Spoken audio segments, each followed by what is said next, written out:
دنیا کے سارے اولیاء کا جو سردار، سارے نجبا، سارے اتقیاء، سارے صوفیاء کا مرکز وہ سیدنا علی مرتضیٰ کی ذات ہے، جن کی شان میں قرآن کی آیتیں آئی ہیں، اور جس نے رسول کریم صلی اللہ تعالیٰ علیہ وسلم کی حمایت کے لیے کبھی پسو پیش نہیں کیا۔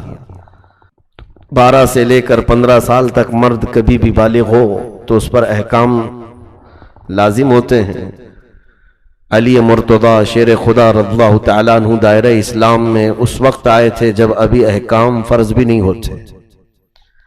آپ کی عمر 9 سال کی تھی جب آپ رسول کریم صلی اللہ تعالیٰ علیہ وسلم کے ساتھ اس سچے دین کے لیے کھڑے ہو چکے تھے۔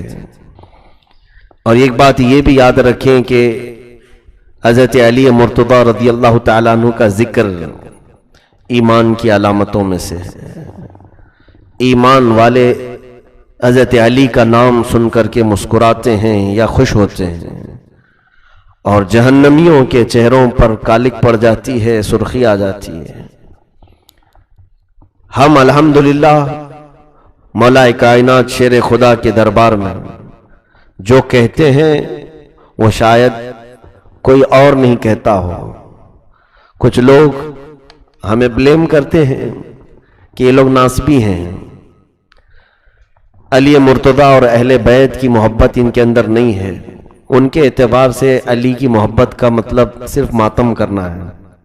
میرے عزیزو، ہم تو دعا بھی یوں کرتے ہیں، مشکلیں حل کر شہ مشکل کشا کے واسطے، کربلائیں رد شہید کربلا کے واسطے۔ ہمارے شجروں میں یہ دعا ہے کہ ہم مولا کائنات کے حوالے سے اللہ کی بارگاہ میں اپنی مشکلیں دور کرنے کی التجا کرتے ہیں۔ اس فاتح خیبر سیدنا علی مرتضیٰ رضی اللہ تعالیٰ عنہ کو فارسی میں جس شاعر نے یوں کہا: شاہ مرداں شیر یزداں قوت پروردگار، لا فتح الا علی لا سیف الا ذوالفقار۔ جس کا مطلب یہ ہوتا ہے کہ مردوں میں اگر کوئی شہنشاہ ہے تو وہ علی مرتضیٰ ہے۔ شیر یزداں اللہ کا کوئی شیر ہے تو وہ علی کی ذات ہے۔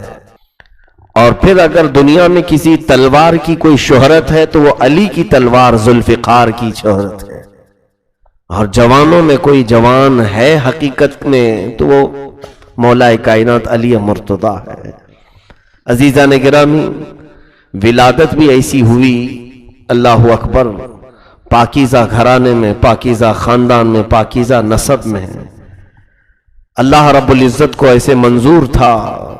اسی طرح سے اختلاف روایات اپنی جگہ پر کہ حضرت علی رضی اللہ تعالیٰ عنہ کی ماں فاطمہ بنت اسد جیب حمل سے تھیں۔ اس وقت یہ خانہ کعبہ کے طواف میں تھیں، اور ان کے شوہر ابو طالب جو حضرت علی رضی اللہ تعالیٰ عنہ کے والد ہیں، حضور صلی اللہ علیہ وسلم کے سگے چچا ہیں، ابو طالب بے قرار ہو کر ادھر ادھر دیکھنے لگے۔ چند عورتیں جو وہاں پر موجود تھیں، یہ امام زین العابدین رضی اللہ تعالیٰ عنہ سے روایت ہے، انہوں نے کہا کہ مجھے وہاں موجود ایک خاتون نے یہ روایت بیان کی ہے کہ تمہارے دادا ابو طالب گھبرائے ہوئے ہمارے پاس آئے۔ ہم نے پوچھا کہ گھبراہٹ اور پریشانی کس بات کی؟ تو انہوں نے کہا میری بیوی بنت اسد حاملہ تھی اور درد شروع ہو چکا ہے۔ تو گھبرا کر کے کہیں بٹھانے کی کوشش کی گئی تو خانہ کعبہ کا دروازہ کھلا تھا، تو انہیں اندر بٹھایا گیا کہ ہم جلد سے کسی چیز کا انتظام کریں گے۔ تو خواتین کہتی ہیں 4 عورتیں ہم فاطمہ بنت اسد کو لے کر انتظار کر رہی تھی کہ کوئی مدد آ جائے، فاطمہ بنت اسد کو اس درد زہ میں اٹھا کر گھر لے جایا جائے۔ لیکن وہ خواتین کہتی ہیں جیسے خانہ کعبہ میں داخل ہوئے ایک خوشبو سی پھیلی اور اچانک ایک حسین و جمیل بیٹا تولد ہوا۔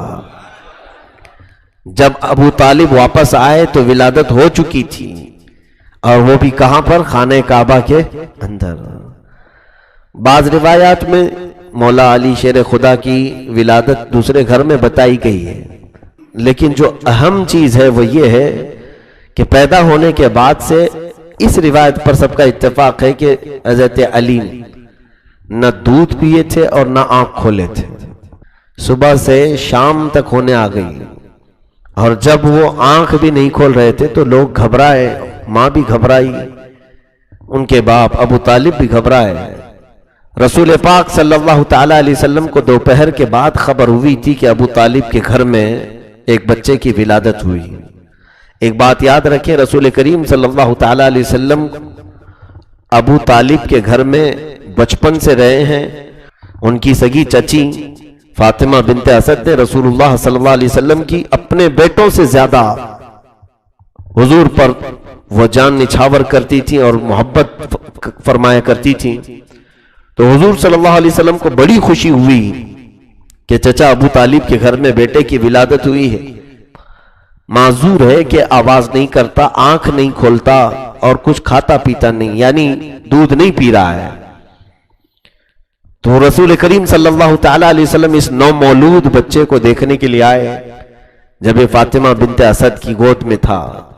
اللہ کے حبیب صلی اللہ تعالی علیہ وسلم نے اپنے گود میں لیا.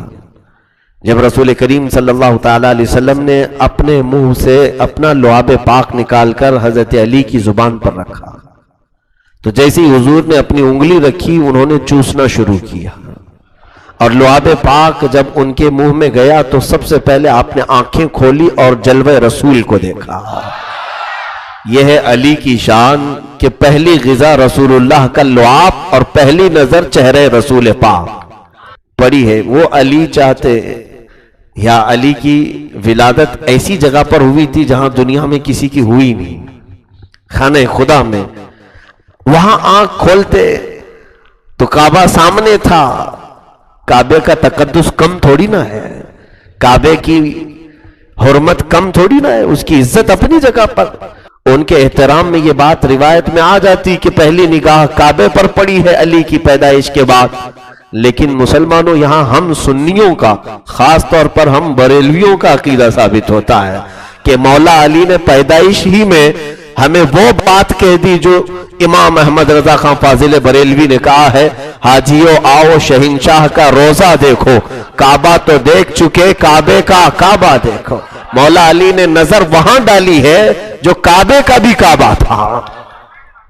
رسول کریم صلی اللہ تعالی علیہ وسلم کے چہرے پاک پر پہلی نظر گئی، اس پر سب کا اتفاق ہے. اللہ کے حبیب صلی اللہ تعالی علیہ وسلم نے حضرت علی کو اپنے گھر میں رکھا. یوں سمجھ لیں کہ حضرت علی کی پرورش میں حضور صلی اللہ علیہ وسلم کا بڑا کردار رہا، بچپن سے ہی تربیت میں.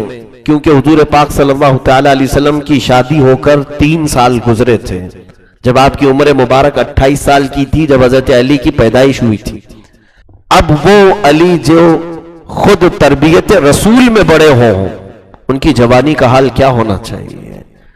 اوروں کے متعلق معلوم نہیں، باقی دوسرے اصحاب تو بعد میں صحبت اختیار کی رسول پاک کی.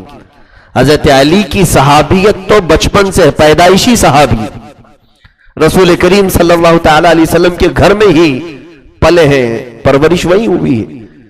جب آپ کی عمر 9 سال کی تھی، اللہ کے حبیب صلی اللہ تعالی علیہ وسلم نے اعلان نبوت فرمایا اور مکہ والوں کو جمع کیا. مکہ کی ایک پہاڑی پر سب پر دعوت پیش کی، میں اللہ کا آخری نبی ہوں، اللہ ایک ہے، اس کا کوئی شریک نہیں، تم بتوں کی عبادت کو چھوڑو.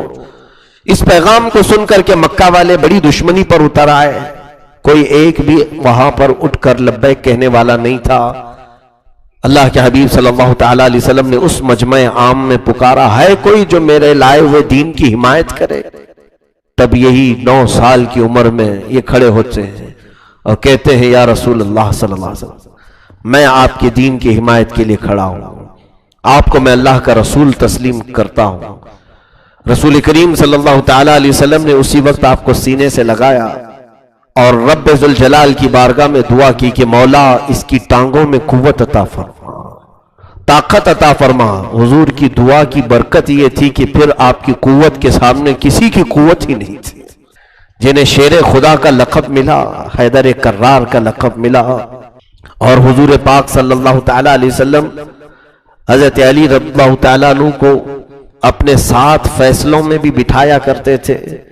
تو تبلیغ اسلام میں حضرت علی کا بھی کردار رہا ہے. اگرچہ بچوں میں تھے آپ، لیکن حضور پاک صلی اللہ تعالی علیہ وسلم کو مکہ والوں کی ہر طرح سے خبر آپ پہنچاتے، اور مسلمانوں کی حفاظت کے لیے جو کچھ بھی ہو سکتا تھا حضرت علی بچپن سے کیا کرتے تھے۔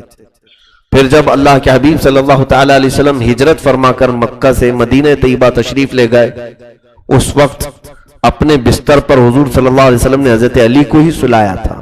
وہ قتل کی رات تھی، منصوبہ بند قتل کرنے کا ارادہ تھا کافروں کا کہ محمد صلی اللہ علیہ وسلم کو آج قتل کر دیا جائے گا، لیکن رسول کریم صلی اللہ تعالی علیہ وسلم وہاں سے اٹھ کر تشریف لے گئے، کسی کافر کو آپ نظر نہ آ سکے، لیکن حضرت علی سے کہا کہ تم میرے بستر پر آج سو جانا، میرے پاس لوگوں کی امانتیں ہیں، تم کل یہ امانتیں دوسروں تک پہنچا دینا اور پھر تم بھی مدینے چلے آنا۔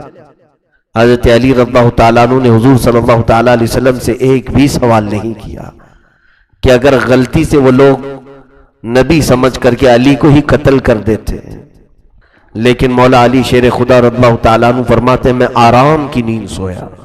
وجہ یہ تھی کہ رسول اللہ نے فرمایا تھا کل صبح سب کی امانتیں واپس کر کے تم بھی مدینے آنا، تو مجھے یقین ہو گیا کہ صبح ضرور ہوگی۔ حضور نے فرمایا